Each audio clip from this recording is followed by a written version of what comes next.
एक बड़े शहर में आकाश अपनी माँ श्रीमती शर्मा और अपनी पत्नी खुशी के साथ रहता था। श्रीमती शर्मा को समाज में अपनी शान शौकत और रुतबे का दिखावा करने का बहुत शौक था। उन्हें हमेशा पड़ोसियों या रिश्तेदारों से बेहतर दिखने की धुन सवार रहती थी, भले ही इसके लिए उन्हें कर्ज या किश्तों का सहारा लेना पड़े। वहीं उनकी बहू खुशी एक सीधी सादी समझदार लड़की थी जो दिखावे में नहीं बल्कि घर की वित्तीय स्थिरता और बचत में विश्वास रखती थी।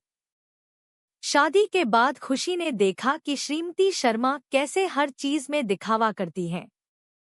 घर में महंगे सोफे किश्तों पर, नई कार किश्तों पर और यहाँ तक कि छोटे-मोटे कार्यक्रमों में भी अनाप शनाप खर्च। श्रीमती शर्मा अक्सर खुशी पर भी दबाव डालती थी कि वह महंगे कपड़े खरीदे, ब्रांडेड चीजें इस्तेमाल करे और हर सामाजिक समारोह में बढ़कर हिस्सा ले ताकि उनका स्टेटस बना रहे। खुशी को यह सब पसंद नहीं था। वह समझती थी कि ये सभी चीजें घर के बजट पर भारी पड़ रही हैं और भविष्य के लिए कोई बचत नहीं हो पा रही है। इस बात पर सास-बहू में अक्सर हल्की फुल्की बहस हो जाती थी। श्रीमती शर्मा कहती, खुशी, ज़माने के साथ चलना पड़ता है। लोग क्या कहेंगे अगर हम अपना स्टेटस मेंटेन नहीं करेंगे? आकाश, जो अपनी माँ का लाडला था, शुरू में माँ का ही पक्ष लेता। खुशी, माँ बस समाज में अपना नाम बनाए रखना चाहती है। इतना क्या सोचना? खुशी परेशान हो जाती, पर वह घर में शांति बनाए रखना चाहती थी।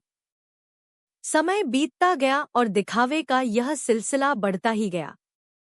श्रीमती शर्मा ने एक दिन पड़ोसियों से बेहतर दिखने के लिए एक बहुत महंगी नई कार किश्तों पर ले ली, जबकि पुरानी कार अभी ठीक ही थी।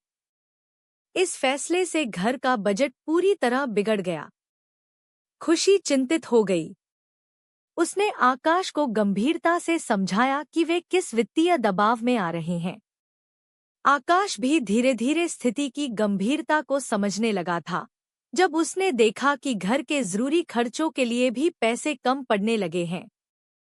और फिर आया वह दिन जिसने श्रीमती शर्मा की आंखें खोल दी।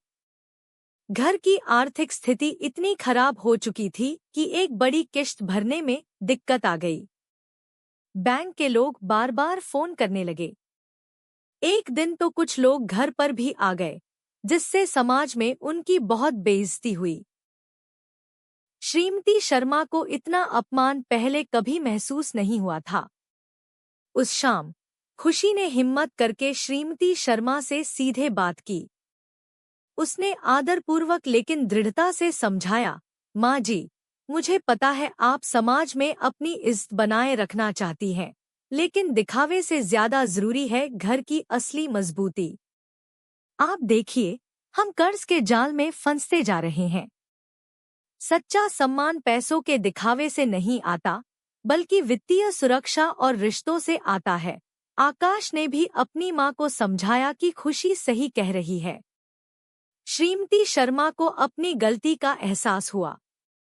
उन्होंने देखा कि जिस दिखावे के पीछे वह भाग रही थी, उसी ने उन्हें आज सबके सामने शर्मिंदा किया था। उन्हें समझ आया कि घर की शांति और वित्तीय सुरक्षा महंगी चीजों और बाहरी दिखावे से कहीं ज्यादा जरूरी है। श्रीमती शर्मा ने अपनी आदतों को बदलने का फैसला किया। उन्होंने अनावश्यक दिखावे बंद कर दिए और बचत पर ध्यान देना शुरू किया।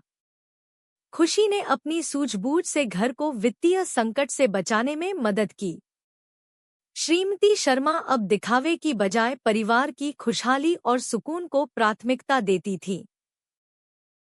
सास-बहू का रिश्ता अब दिखावे के दबाव से मुक्त होकर समझदारी और सहयोग पर आधारित हो चुका था। घर में अब पहले से ज्यादा शांति और वित्तीय सुरक्षा थी। श्रीमती शर्मा ने सीखा कि सच्चा स्टेटस समाज में नहीं, बल्कि घर के अंदर अपने परिवार के सदस्यों के दिलों में होता है।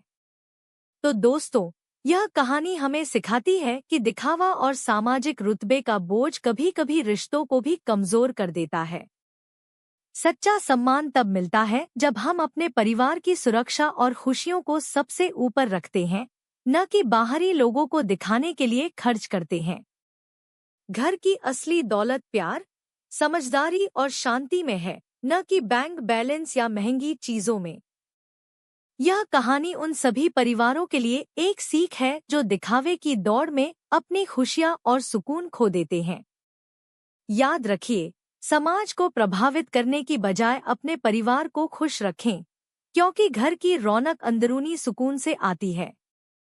यह कहानी आपको कैसी लगी? क्या आपने भी कभी ऐसे हालात देखे हैं जहां दिखावे के चलते घर में तनाव आया हो? हमें कमेंट्स में अपने विचार जरूर बताएं।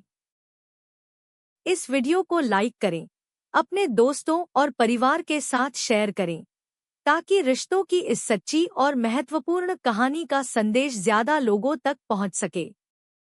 और ऐसी ही प्रेरणादायक कहानियां देखने के लिए हमारे चैनल को सब्सक्राइब करना बिल्कुल न भूलें और बेल आइकॉन दबाएं। आपके समर्थन का हमें हमेशा इंतजार रहेगा।